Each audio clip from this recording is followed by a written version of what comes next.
Hey everyone, welcome back to my channel guys. This is Oishwarya and you are watching little more. So guys, দেখতে পাচ্ছো এটা কালী পুজোর দিন, যেদিন আমি আর মা দাদা মিলে সন্ধ্যাবেলায় এইভাবে রেডি হয়ে কালী মন্দিরের ওইদিকে গেছিলাম। আমাদের পাড়ারই কালী মন্দির একদম, যেটা সেই কালী মন্দিরটায় কালী পুজো হয়েছিল। তাছাড়া পাড়ার আরেকটা ঠাকুরও আছে, যেখানে পাড়ার দুর্গা পুজোটাও হয়, আর এখানে শুধু কালী পুজোই হয়, মানে এটা শুধু কালী মন্দির আমাদের পাড়ার নিজস্ব। তো সেখানে দেখতে পাচ্ছ কালী ঠাকুর। তো তারপর আমরা ধীরে ধীরে ওই দিকে সামনের যে গলির আর্যপল্লীর এখানে আসি, সামনের পাড়া এই আর্যপল্লীর এই ঠাকুরটাও দেখতে পাচ্ছ।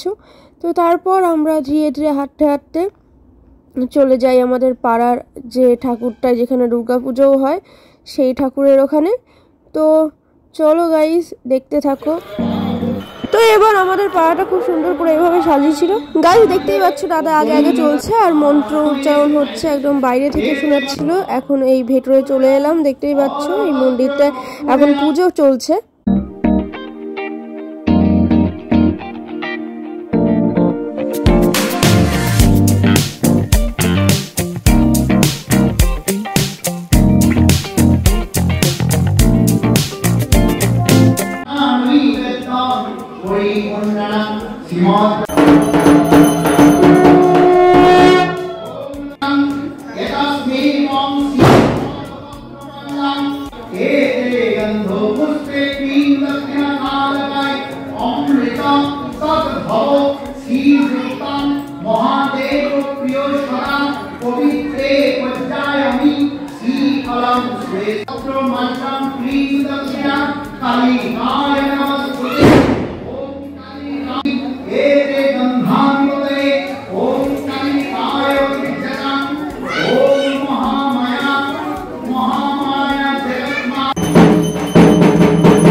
সবকিছু শেষে আমরা বাড়িতে চলে আসি, আর বাড়িতে এসে এরকম একটা ছবি তুলি। তো পরদিন সকালবেলা দেখতেই পাচ্ছ আমরা বেরিয়ে পড়েছিলাম। অ্যাকচুয়ালি সকাল নয়, দুপুর হয়ে গেছিল।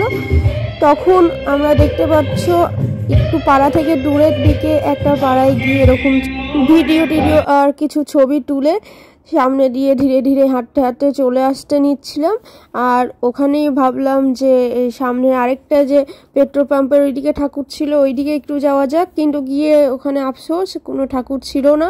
তো যাই হোক, এখানে আর্যপল্লীটা আবার এসছি, দেখতে পাচ্ছ এই ঠাকুরটার সামনে এখানে একটা শিবলিঙ্গ আছে, যেখানে আমি দেখাচ্ছি। তো তারপর দেখতে পাবে এর পাশের যে ঠাকুরটা, মানে আমাদের নিজস্ব গলির যে কালী মন্দির, সেইখানকার ঠাকুর দেখতে পাচ্ছ। তো এইসব জায়গায় আমরা এরকম পরদিনও আবার গিয়েছিলাম দুপুরবেলা, দেখতে পাচ্ছ। এখন আমি বাড়িতেও চলে আসছি, আর এই ছিল আমাদের এবারের কালী পুজোতে ঘোরাঘুরি। তো গাইস, অবশ্যই যদি ভালো লাগে লাইক শেয়ার সাবস্ক্রাইব করতে কখনোই ভুলো না, আর পাশে থাকা বেল আইকনটা অবশ্যই ক্লিক করে দিও, যাতে সবার আগে নোটিফিকেশন তোমার কাছে পৌঁছায়। তো গাইস, এতক্ষণ দেখার জন্য thank you so much for watching. By.